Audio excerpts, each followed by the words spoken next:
नमस्कार दोस्तों, आप सभी का study for UPSC PCS channel में स्वागत है। आज तारीख है 13 जुलाई 2023 ईस्वी और आज का न्यूज़पेपर डिस्कशन वीडियो है ये। कई सारे बच्चे बोल रहे हैं आर्टिकल ऐड नहीं हुआ है। देखिए, मैं कल से आर्टिकल ऐड कर दूंगा। अभी मैं घर पे हूँ, कल से मैं वापस चला जाऊँगा तो वहाँ पर इंटरनेट थोड़ा फास्ट रहता है तो और भी ज़्यादा आर्टिकल मैं ऐड कर दूँगा। द हिंदू गाँव में मिलता भी नहीं, इसलिए दिक्कत होती है। देखिए, कुछ बच्चों के नंबर कम आ रहे हैं टेस्ट में, तो मैं उनके लिए बता दूँ। देखो, आपके पास एक ही चांस है। 235 सीट आपको दिख रहा है, लेकिन आपको एक ही सीट देखना है। सेलेक्ट हो जाने की कोशिश कीजिए। नंबर कम आ रहे हैं तो इसके पीछे आप जिम्मेदार हैं। मैं आपको सीधा सा नंबर बढ़ाने का एक फार्मूला भी बताता हूं। मैं आपको डांटूंगा नहीं, मैं आपको फार्मूला बताता हूं। पहला फार्मूला होता है नंबर बढ़ाने का, रिवीजन। जितना जो रिवाइज़ करेगा, जितना भी आपने बुक पढ़ा है, स्पेक्ट्रम पढ़ा है उसको रिवाइज़ कीजिए, एनसीईआरटी पढ़ा है उसको रिवाइज़ कीजिए, घटना चक्र पढ़ा है उसको 10 बार रिवाइज़ कीजिए, लूसेंट पढ़ा है उसको रिवाइज़ कीजिए, बिहार स्पेशल पढ़ा है उसको रिवाइज़ कीजिए। जिसको जहाँ से जो भी पढ़ा है उसको जब तक रिवाइज़ नहीं करेंगे नंबर नहीं बढ़ेंगे आपके। नहीं बढ़ेंगे का मतलब नहीं बढ़ेंगे, कुछ भी करके रह जाएंगे। यहाँ पर अगर आपके 30 नंबर आ रहे तो यकीन मानिए बीपीएससी के एग्ज़ाम में आपके 20 नंबर आएंगे। एग्ज़ाम प्रेशर भी तो होता है। अभी आप रूम पर बैठ के सवाल जब सॉल्व कर रहे हैं तब भी अगर आपके सवाल गलत हो रहे हैं तो एग्जामिनेशन हॉल में तो आपका और भी बुरा हाल होने वाला है। समय से पहले सचेत करना, मैं मेंटोर हूँ आपका, मेरा काम बनता है, इसलिए मैं आपको आज कह रहा हूँ, 13 जुलाई को कह रहा हूँ, ताकि आपको 30 सितंबर को कोई दिक्कत ना आए। तो इसलिए मन लगा कर पढ़िए। यकीन मानिए बहुत मुश्किल है आज के दौर में सरकारी नौकरी लेना, ग्रुप डी का भी। तो 235 अगर आपको बीपीएससी दे रही है तो यकीन मानिए बहुत अच्छी अपॉर्चुनिटी है। खूब मन लगाकर एग्ज़ाम दीजिए, सेलेक्ट हो जाइए। उसके बाद 2 पीढ़ी आपकी संवर जाएगी। 2 पीढ़ी संवर जाती है एक बार अगर बीपीएससी यूपीएससी में किसी का सिलेक्शन हो जाता है तो उसके लिए 6 महीने 3 महीने का मेहनत कुछ भी नहीं है आगे 2 पीढ़ी को संवारने के लिए। तो थोड़ा सा अच्छे से मेहनत कीजिए, मन लगा कर कीजिए। कोई भी दिक्कत होता है तो मैं तो हूँ ही, यहाँ मुझे बता दिया कीजिए। शुरू करते हैं आज का न्यूज़पेपर डिस्कशन। पहला जो न्यूज़ है ये देखिए, एक विधेयक है। जो विधेयक जब अधिनियम बन जाएगा तो हम इसको डिटेल में पढ़ेंगे। क्या नाम है इस विधेयक का? इसका नाम है जन विश्वास विधेयक। जिसमें सरकार अब क्या कह रही है, मैं सामान्य भाषा में आपको समझा। सरकार कह रही है कि भाई हम अपने जनता पर, आज़ादी के 75 वर्ष हो गए, हम खूब भरोसा करते हैं। ऐसा करो, बहुत सारे कानून ऐसे बनाए गए हैं जिसमें बिना बात के दंड दिया जाता है। छोटा अपराध के लिए बड़ा बड़ा दंड दे दिया जाता है। इसको क्या बोलते हैं? इसको बोलते हैं इंस्पेक्टर राज। कानून का राज कुछ ज़्यादा ही है देश में। तो ऐसा करो, इन सब को, कानूनों को थोड़ा सा कम करो, पैसे लेकर छोड़ दो। ठीक है, गलती हो गई, बच्चे हैं, अपने देश के जनता हैं, उनसे गलती हो गई, माफ़ कर दो। क्यों हर बात के लिए बात बात पर पुलिस वालों को उठाकर भेज देना, किसी के घर पे सज़ा दे देना, जेल में बंद कर देना? न्यायालय के ऊपर भी बोझ बचता है, जेल के ऊपर भी बोझ बचता है, पूरा कानूनी तंत्र के ऊपर में बोझ बनता है और बिजनेस भी हमारा ख़राब होता है। तो देखिए, देश में ईज ऑफ डूइंग बिजनेस को बढ़ाने के लिए, लोगों को थोड़ी सी अधिक स्वतंत्रता देने के लिए बिजनेस के मामलों में, और थोड़ा सा व्यापार वगैरह को सुगम बनाने के लिए सरकार क्या करने जा रही है? सरकार करने जा रही है बहुत सारे कानूनों में संशोधन। जिसके तहत क्या होगा? बहुत सारे कानून जिसमें ये है कि भाई आपको जेल में बंद कर देंगे, उसमें जेल में बंद करने का प्रावधान खत्म करके जुर्माना का प्रावधान केवल कर दिया गया है। कई जगह आपने पढ़ा होगा कि जुर्माने के साथ कारावास, तो उसमें जुर्माना रहेगा, कारावास की सज़ा समाप्त कर दी गई है। बहुत सारे ऐसे अधिनियम हैं। देखिए, तो अभी हो क्या रहा है, ये अभी विधेयक ही है।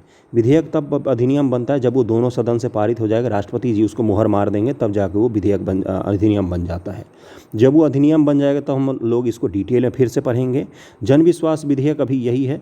बहुत सारे कानूनों में संशोधन किया जा रहा है। यहाँ पर आप देख सकते हैं कितने सारे कानून हैं जिनमें संशोधन किया जा रहा है। तो जब ये संशोधन हो जाएगा, मानसून सत्र में पेश किया जाएगा, तब हम लोग इसको डिटेल में पढ़ेंगे। अगला जो टॉपिक है आपका, वो प्रधानमंत्री आदर्श ग्राम से संबंधित है। इस योजना को हम लोग देख लेते हैं। उससे पहले ये देखते हैं कि न्यूज़ क्या। देखिए, यहाँ पर क्या लिखा हुआ है कि अनुसूचित जाति बहुल गाँवों को संवारने के लिए शुरू की गई पीएम आदर्श ग्राम योजना को सरकार इन दिनों रफ्तार देने में जुटी है। यही कारण कि पिछले साल इस योजना में शामिल किए गए सारे 11,000 गाँव छोड़ दें तो योजना में पहले से शामिल 75% अधिक ग्राम आदर्श ग्राम का स्वरूप ले चुका है।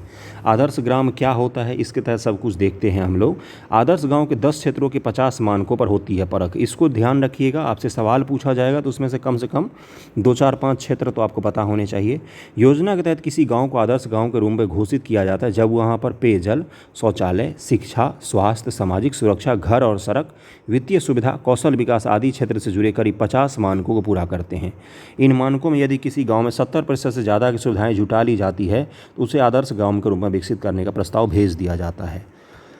देखिए, अब मैं आपको क्या बताऊंगा कि देखिए कि आदर्श ग्राम योजना है क्या, कब शुरू किया गया था और क्या क्या काम होता है इसके तहत, हम लोग इसको देख लेते हैं। देखिए यहाँ पर क्या लिखा हुआ है, 31 अगस्त 2021 को मध्य प्रदेश के मंत्रिपरिषद ने प्रधानमंत्री आदर्श ग्राम योजना का संचालन करने के लिए अनुसूचित जाति कल्याण विभाग को नोडल विभाग घोषित किया था। प्रमुख बिंदु क्या है भाई, वर्ष 2020-21 में भारत सरकार के द्वारा प्रधानमंत्री आदर्श ग्राम योजना के तहत 117 नए ग्रामों का चयन किया गया। योजना में चयनित ग्रामों को अनुसूचित जाति के सदस्यों को सीधे लाभान्वित करवाया जाएगा। मंत्रिपरिषद प्रधानमंत्री आदर्श ग्राम योजना के संचालन 2017-18 से 18-19 और 19-20 में निरंतर जारी रखने का अनुमोदन किया और अब तो अभी भी चल रहा है। उल्लेखनीय है कि प्रधानमंत्री आदर्श ग्राम योजना भारत सरकार के द्वारा 2011 की जनगणना के आधार पर यही पैमाना को बस आपको ध्यान रखना है, 50% अधिक अनुसूचित जाति की आबादी वाले ऐसे ग्रामों का चयन किया जाता है जिनकी आबादी 500 या उससे अधिक हो। देखिए कोई भी ऐसा गांव जिसमें 50% से अधिक अनुसूचित जाति की आबादी है और 500 या उससे अधिक आबादी होनी चाहिए। ग्राम विकास योजना में अधोसंरचना कार्यों का अंतरपाटन करने के लिए भारत सरकार द्वारा राशि की जाती है। अन्य विकास कार्य अभिसरण के माध्यम से संबंधित विभाग के द्वारा ग्राम का समग्र विकास आदर्श ग्राम घोषित करने के लिए किया जाता है। और पैमाना तो अभी आपको मैंने बताया ही, वहाँ पर शिक्षा होना चाहिए, स्वच्छ पेयजल होना चाहिए, शौचालय की व्यवस्था होना चाहिए, लाइटिंग होनी चाहिए, बिजली पानी होना चाहिए। इन सब चीज़ों जब इकट्ठा हो जाता है तब उसको हम क्या कहते हैं, आदर्श ग्राम के रूप में जानने लग जाते हैं, आदर्श ग्राम के रूप में जानने लग जाते हैं।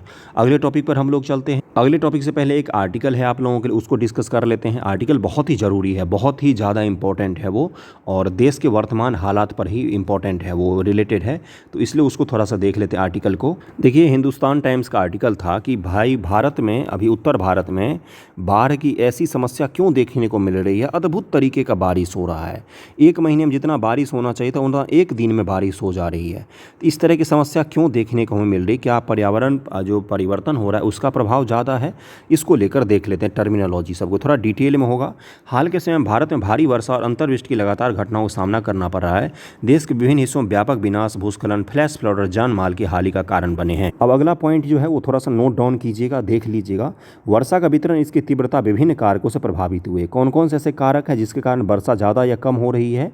मानसून, पश्चिमी विक्षोभ, अल नीनो, दक्षिणी दोलन जो आपसे पूछा गया था, हिंद महासागर द्विध्रुव यही पूछा गया था, इंडियन ओशन डाइपोल पूछा गया था, जलवायु परिवर्तन, इनके कारण वर्षा का जो पैटर्न है उसमें परिवर्तन हो रहा है। उत्तर भारत में वर्षा का अधिक कारण क्या है? तो पश्चिमी विक्षोभ और मानसूनी गर्त के बीच अंतरक्रिया। उत्तर भारत में भारी वर्षा मुख्य रूप से पश्चिमी विक्षोभ, भूमध्य सागर से उत्पन्न एक निम्न दाब तंत्र और मानसून गर्त यानी कि मानसून पवन पट्टी के एक साथ निम्न दाब क्षेत्र के बीच अंतःक्रिया के कारण हो रही है। इसीलिए भारत का जो पश्चिमी हिस्सा है वहाँ पर अधिक वर्षा देखने को मिल रही है, क्योंकि पश्चिमी हिस्सा में पश्चिमी विक्षोभ के कारण वर्षा हो रही है और मानसून के कारण भी वर्षा हो रही है। जबकि उत्तर का मैदान है उसमें बिहार और यूपी में कम वर्षा देखने को अभी हमें मिल रही है। देखिए अगला क्या है, इस अंतरक्रिया के कारण हिमाचल प्रदेश, उत्तराखंड, पंजाब, हरियाणा जैसे में तीव्र वर्षा हो रही है। अधिक वर्षा और अल्प वितरण क्या है? जून के अंत तक वर्षा में 10% की कमी का अनुभव करने के बाद उत्तर भारत में मानसून गतिविधि में तेजी देखी गई, जिसके परिणामस्वरूप देश में 2% अधिक वर्षा हुई है। विशेष रूप से पश्चिमी भारत में 59% अधिक वर्षा हुई, जबकि प्रायद्वीपीय भारत में पूर्वोत्तर भारत में क्रमशः 23 और 17% वर्षा की कमी का सामना करना पड़ा। देखिए अपना हम लोगों को वहाँ पर कम वर्षा हुई है जबकि वहाँ पर अधिक हुई है, जबकि हम लोगों को जहाँ पर वर्षा ज़्यादा होती थी वहाँ पर वर्षा क्या हो गई है, कम हो गई। इसी को क्या कहा जाता है? जलवायु परिवर्तन का नाम दिया जाता है इसी को। क्या हो रहा है, जहाँ पर वर्षा होना चाहिए तो वहाँ पर वर्षा नहीं हो रहा है। कल ही मैं देख के आया हूँ खेत में दरारें पड़ रही हैं, वर्षा नहीं हो रही है, और दिल्ली पूरा डूबा हुआ है, उत्तराखंड, हिमाचल पूरा डूबा हुआ है। देखिए समकालिक दशाएं जलवायु परिवर्तन की क्या है। उत्तराखंड में हाल ही में हुई भारी वर्षा और फ्लैश फ्लड की घटनाओं के लिए वैसे ही समकालिक दशाएं जिम्मेदार ठहराई गई हैं जैसी दशाएं 2013 के प्रलयकारी बाढ़ के दौरान थी। 2013 का उत्तराखंड त्रासदी याद है, वैसा ही कुछ इस बार भी है।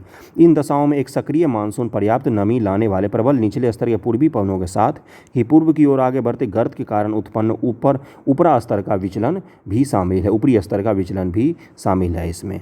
अब देखिए कुछ टर्मिनोलॉजी हैं जहाँ से आप लोगों से सवाल पूछे जाते हैं। टर्मिनोलॉजी क्या है, उससे पहले ये लाइन देखिए, जलवायु परिवर्तन में एक भूमिका निभाता है क्योंकि इससे अतिरिक्त नमी और पर्वतीय उत्थापन के कारण पहाड़ी क्षेत्रों और उसके आसपास भारी वर्षा होती है। ओके, हिमालय के तलहटी और पश्चिमी घाट जैसे पहाड़ी क्षेत्रों में पर्वतीय उत्थापन के कारण अत्यधिक वर्षा होती है। पहाड़ी नमी के प्रवाह को बाधित करती है, जिससे नमी जमा हो जाता है और भारी वर्षा का कारण बनती है। आपने पहाड़ी वर्षा देखा होगा, मैं आपको समझा देता हूँ। देखिए, जैसे ये पहाड़ है तो यहाँ से बादल या हवाएँ क्या होती हैं, चढ़नी शुरू हो जाती हैं। यहाँ पर तो तापमान ज़्यादा होता है नीचे, ऊपर तापमान कम होता है। अब ये ऊपर बढ़ेंगी हवाएं, इनके राह में रुकावट आई तो यहाँ पर जाके क्या होगा, इनका संघनन हो जाएगा, क्योंकि तापमान ऊपर में क्या है, पहाड़ के ऊपर में तापमान कम है। संघनन के बाद क्या हो जाती है, वर्षा की घटना हो जाती है। तो पहाड़ के जिस तरफ से उस पर हवा आ रही है उसमें अधिक वर्षा होती है, और पहाड़ के ठीक पीछे वर्षा का छाया प्रदेश होता है। जैसे पश्चिमी घाट के ठीक पीछे सूखा इलाका मिलेगा आपको, पश्चिमी घाट में खूब ज़्यादा वर्षा होती है। फ्लैश फ्लड और क्लाउड बर्स्ट आजकल न्यूज़ में आप खूब सुनते होंगे। वही आपसे पीटी एग्जामिनेशन में पूछ लेगा कि क्या होता है भाई, तो वो समझ लीजिए। बादल फटने या क्लाउड बर्स्ट और अत्यधिक वर्षा घटनाओं के कारण अचानक आने वाली बाढ़ या फ्लैश फ्लड की भविष्यवाणी करना चुनौतीपूर्ण है। ऐसी घटनाओं की निगरानी और पूर्वानुमान के लिए रडार तंत्र, फ्लैश फ्लड के लिए प्रबंध क्षेत्रों को सतर्क अवलोकन की आवश्यकता होती है। देखिए क्या बोला गया यहाँ, फ्लैश फ्लड होता क्या है, अचानक आने वाली बाढ़ या फ्लैश फ्लड। मान लीजिए कहीं पर कोई झील बना हुआ है, पहाड़ों में अक्सर देखा गया है, उसमें बारिश का पानी और ग्लेशियर का पानी इकट्ठा हो रहा है पिघल पिघल कर। अचानक से उस झील का बांध क्या होता है, टूट जाता है। उसको क्या बोलते हैं, फ्लैश फ्लड आ गया। अचानक से बाढ़ आ गई, अचानक बाढ़ आ गई है। भूमि उपयोग परिवर्तन और विकास संबंधी गतिविधियां फ्लैश फ्लड की गंभीरता को बढ़ा सकती हैं। भारत में वर्षा को प्रभावित करने वाले कारक कौन कौन से हैं, आपसे सवाल यहीं से पूछे जाएंगे मेंस में। जैसे इस बार पूछा गया आईओडी, तो अगली बार आप 100% तैयार रहिए कि आपदा प्रबंधन, वर्षा से और शहरीकरण से सवाल एक जरूर पूछेगा। देखिए यहाँ पर क्या लिखा हुआ है, मानसून पवनों का एक मौसमी उत्क्रमण है जो भारत में आर्द्र जलवायु और मूसलाधार वर्षा का कारण बनता है। मानसून और आमतौर पर जून से सितंबर माह तक रहता है और जुलाई और अगस्त में अधिकतम वर्षा दर्ज की जाती है। भारतीय मानसून बंगाल की खाड़ी और अरब सागर के बीच वायुदाब में अंतन के कारण उत्पन्न होता है। भारत वर्षा का वितरण थार मरुस्थल एवं हिमालय के साथ ही हिंद महासागर, अरब सागर, बंगाल की खाड़ी, प्रशांत महासागर, दक्षिणी भाग में तापमान और दाब में परिवर्तन से प्रभावित होता है। ये सारे वो फैक्टर हैं जो क्या करते हैं, भारत के मानसून को प्रभावित करते हैं अलग अलग ढंग से। कभी मानसून ज़्यादा हो जाएगा, कम हो जाएगा। वैश्विक कारण भी हैं, अल नीनो, ला नीना, इंडियन ओशन डाइपोल, ये सब वैश्विक कारण हैं जिसके कारण क्या होता है, मानसून में प्रभाव पड़ता है। पश्चिमी विक्षोभ का वर्षा पर क्या प्रभाव पड़ता है। पश्चिमी विक्षोभ का एक निम्न दाब प्रणाली है जो भूमध्य सागर से पश्चिम एशिया के ऊपर उत्पन्न होता है, पूर्व की ओर भारत की ओर आगे बढ़ता है। भूमध्य सागर से अगर भारत आएंगे तो कहाँ से आएंगे आप भाई, अफगानिस्तान पाकिस्तान से होकर आएंगे भारत। यह आमतौर पर शीत ऋतु दिसंबर से फरवरी के दौरान उत्तर पश्चिमी भारत को प्रभावित करता है। हिमालय क्षेत्र बर्फबारी और मैदानी इलाकों में वर्षा का कारण बनता है। सामान्य तौर पर शीत ऋतु में रहता है, लेकिन कभी कभी देखिए यहाँ पर क्या लिखा हुआ है, कभी कभी ये ग्रीष्म ऋतु में जून से सितंबर मानसूनी गर्त के साथ भी अंतःक्रिया करता है। और वही चीज़ इस बार हो रहा है, पश्चिमी विक्षोभ और मानसून एक साथ प्रभावी हो रहे हैं, इसलिए भारत के पश्चिमी भारत में अधिक वर्षा हो रही है। इस लाइन को नोट डाउन करके रख लीजिएगा, आज तक नहीं पता था आपको, आज ही पता चला है। पश्चिमी विक्षोभ स्थान, तीव्रता और समय के आधार पर मानसून गतिविधि को प्रबल या दुर्लभ कर सकता है। दुर्बल, जब यह उत्तर पश्चिम भारत या पाकिस्तान के ऊपर स्थित होता है तो यह वातावरण नमी लाकर और स्थिरता उत्पन्न कर मानसून गतिविधि को प्रबल कर सकता है। यह मध्य और पूर्वी भारत में स्थित होता है, यह एक उच्च दाब प्रणाली का निर्माण कर मानसून गतिविधि को दुर्बल बना सकता है, फिर मानसूनी पवनों को अवरुद्ध कर देता है। ये देखिए, इसको ध्यान रखिएगा। ये आर्टिकल था आज आपका कि भाई कौन से ऐसे जोग्राफिकल रीजन कौन से हैं, भौगोलिक कारण कौन कौन से हैं जिसके कारण भारत के पश्चिमी भागों में अधिक वर्षा देखने को मिल रही है, और जिस तरह की वर्षा भारत में होती है उससे बिल्कुल ही अलग वर्षा हो रही है।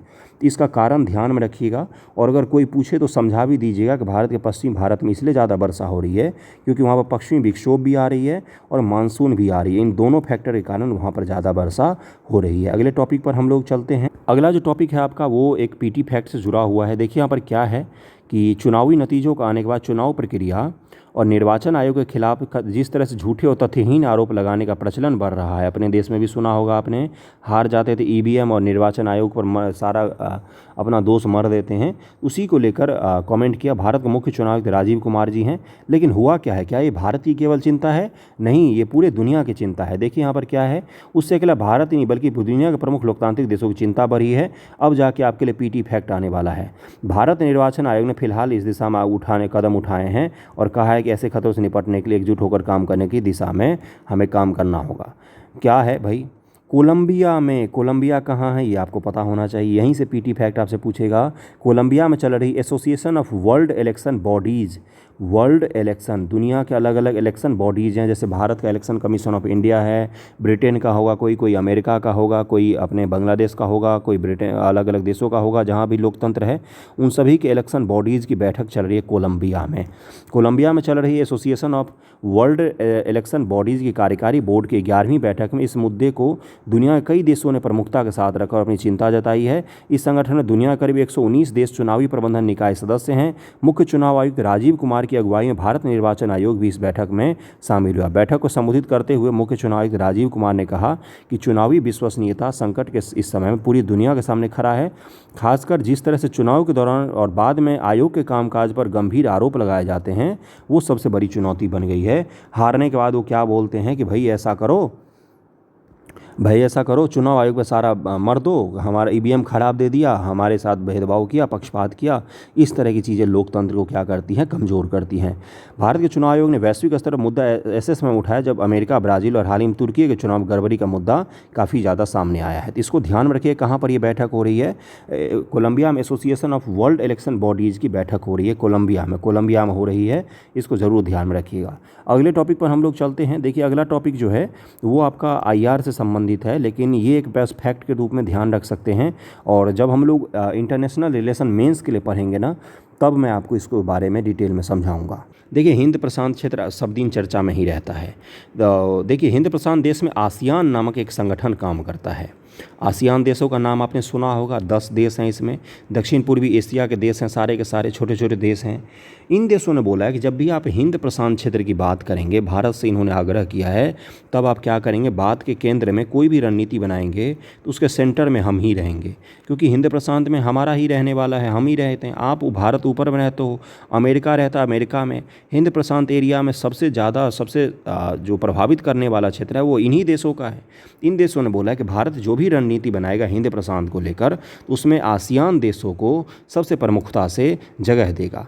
देखिए जकार्ता में त्रिपक्षीय बैठक के दौरान एस जयशंकर, ऑस्ट्रेलिया के विदेश मंत्री पेनी वेंग व इंडोनेशिया के विदेश मंत्री रेटोन मार्सुडी शामिल हैं। इन तीनों लोगों ने इस बात पर सहमति भी जताई है। विदेश मंत्री एस जयशंकर बुधवार को इंडोनेशिया, मलेशिया, ऑस्ट्रेलिया, वियतनाम समेत कई देशों के समकक्षों के संग बैठक की। इस दौरान उन्होंने द्विपक्षीय सहयोग व आपसी चिंताओं के मुद्दों पर बात की। उन्होंने कहा कि भारत हिंद प्रशांत क्षेत्र में आसियान की केंद्रीयता के सिद्धांत के प्रति प्रतिबद्ध है। और एस जयशंकर ने और इंडोनेशिया और थाईलैंड में 1 सप्ताह की यात्रा की है। अब आपको मुझे ये बताना है, मतलब मैं आपको बताऊंगा कि हिंद प्रशांत एरिया पता ही है किसको बोलते हैं। अफ्रीका के पूर्वी तट से लेकर अमेरिका के दक्षिण अमेरिका के पश्चिमी तट को पूरा हिंद प्रशांत क्षेत्र कहते हैं। इस क्षेत्र में दरअसल में चीन का दबदबा बढ़ रहा है, तो भारत, अमेरिका, जापान, ऑस्ट्रेलिया और आसियान के देश ये सब मिलकर कोशिश कर रहे हैं कि इस एरिया में चीन के दबदबे को कम किया जाए। चीन से हमें कोई दिक्कत नहीं है, लेकिन दिक्कत तब होती है जब वो अपनी मनमानी करता है। दक्षिणी चीन सागर पूरा उसने हड़प लिया, बाकी सारे देशों को किसी को घुसने भी नहीं देता उसमें, जबकि वो एक प्रमुख मार्गों में से एक है। दक्षिणी चीन सागर पर अपना प्रभुत्व जताता है चीन, जबकि वो क्या है कि वैश्विक सागर है, पूरे दुनिया का उस पर नियंत्रण होना चाहिए। तो हिंद प्रशांत क्षेत्र को लेकर टेंशन दिनों दिन बढ़ती जा रही है। दुनिया का सबसे ज़्यादा संघर्ष का क्षेत्र अभी कौन सा क्षेत्र है, तो हिंद प्रशांत का क्षेत्र है। अभी भारत के प्रधानमंत्री फ्रांस जाएंगे तो वहाँ पर भी किस मुद्दे पर बात होगी, तो हिंद प्रशांत क्षेत्र पर बात होगी। इंडो पैसिफिक जिसको कहा जाता है, इंडो पैसिफिक कहा जाता है। तो बीपीएससी ने क्या पूछा एएओ के एग्ज़ाम में कि भाई ऐसा बताओ कि सीडीपीओ था या एएओ था कि इंडो पैसिफिक क्षेत्र है क्या और इसकी महत्ता क्यों है ज़्यादा। तो आप इसको ये बता सकते हैं कि ये दुनिया का सबसे समृद्ध व्यापारिक मार्गों में से एक है। यहाँ पर दुनिया के सबसे समृद्ध देशों में से जो आसियान कंट्रीज़ हैं, जो बहुत ही तेज़ी से डेवलप कर रहे हैं, एशियन टाइगर्स जिनको कहा जाता है, उसमें से बहुत सारे देश शामिल हैं, वो सभी इसी क्षेत्र में रहते हैं। उसके अलावा भारत, अमेरिका, चीन, जापान सबके व्यापारिक हित हैं इस क्षेत्र में, सब प्राकृतिक संसाधन है इस क्षेत्र में। और चीन दुनिया के रूल बेस्ड ऑर्डर को नहीं मानता है, तो हमें उसके दबाव को भी कम करना है। क्वाड जैसे संगठन इस क्षेत्र में काम कर रहे हैं। तो इन सब चीज़ों को ध्यान में रख के आप इंडो पैसिफिक के बारे में बता सकते हैं। देखिए ये कुछ टॉपिक थे जो मुझे आपको बताना था। उसके बाद से एक पीटी फैक्ट है यहाँ पर, उसके बाद मैं बिहार स्पेशल बता दूंगा आपको। देखिए पीटी पीटी फैक्ट क्या है? चीन ने बुधवार को मीथेन से चलने वाले रॉकेट का परीक्षण कर इतिहास रच दिया है। दुनिया में पहली बार ऐसा हो रहा है कि मीथेन से कोई रॉकेट लॉन्च कर चीन ने रचा है इतिहास। मीथेन इंजन बना के इसने रॉकेट लॉन्च किया, बहुत बड़ी बात है। चीन नामक देश है, उसी ने ये कारनामा किया है, तो इसको जरूर ध्यान रखिएगा। अंतरिक्ष कंपनी लैंड स्पेस ने जूके 2 कैरियर रॉकेट को गोबी के जियोक्वान सैटेलाइट से सेंटर सुबह 9 बजे लॉन्च किया था, तो इसको भी ध्यान रखिएगा। जूके 2 कैरियर रॉकेट लॉन्चर है। ओके, मीथेन से रॉकेट लॉन्च करने वाला कौन सा देश बना है पहला? तो चीन है ये देश। बिहार स्पेशल अब हम लोग थोड़ा सा पढ़ लेते हैं। देखिए, मीठी क्रांति शुरू करने की बात हो रही है बिहार में। 23 मार्च 2023 को मीडिया से मिली जानकारी के अनुसार बिहार में मीठी क्रांति शहर उत्पादन को बढ़ावा देने के लिए केंद्र सरकार ने राज्य के 17 जिलों का चयन किया है। केंद्र सरकार ने चयन किया है। मीठी क्रांति किससे जुड़ा हुआ है बिहार में? तो ये शहद के उत्पादन से जुड़ा हुआ है। चीनी में कन्फ्यूज मत हो जाना, शहद है ये। राष्ट्रीय मधुमक्खी पालन शहर mission, national beekeeping and honey mission के तहत इनका चयन किया गया है। योजना क्रियान्वयन के लिए इन जिलों की राशि की पहली किस्त भी भेजी जा रही है। केंद्र ने पहली किस्त के रूप में 30 करोड़ रुपए स्वीकृत किए। कौन कौन से जिले हैं ये देख लीजिए। बिहार में औरंगाबाद, भागलपुर, भोजपुर, दरभंगा, पूर्वी चंपारण, पश्चिमी चंपारण, जमुई, किशनगंज, मधुबनी और मुजफ्फरपुर, पटना, पूर्णिया, बहुत सारे जिले हैं।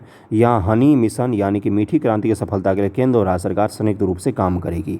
मधुमक्खी पालन में राज्य महिलाओं की भूमिका, जीविका, वेज फेड को प्राथमिकता दी जाएगी। 30% हिस्सेदारी महिलाओं की होगी, इसको भी ध्यान रखिएगा। इसमें सबसे ज़्यादा 30% किसको रखा जाएगा? तो महिलाओं को। इसका फायदा जीविका दीदियों को भी मिलेगा। महिला समूह, किसान समूह, सहकारी समिति को अनुदान देकर इसके लिए प्रोत्साहित किया जाएगा। महिलाओं को मधुमक्खी पालन बढ़ावा देने के अलावा तकनीकी सहायता और आवश्यक ट्रेनिंग दी जाएगी। मधुमक्खी पालन क्षेत्र में फूल वाले पौधों की खेती को बढ़ावा दिया जाएगा। केंद्र सरकार द्वारा स्वीकृत राशि इसमें खर्च किया जाएगा। देखिए, फूल वाले पौधे लगेंगे तभी तो मधुमक्खियों को रस मिलेगा और तभी तो मधुमक्खी भी मिलेगा, तो इसको ध्यान रखिएगा। मीठी क्रांति बिहार में शुरू हो रहा है। अगला बिहार स्पेशल का न्यूज़ है।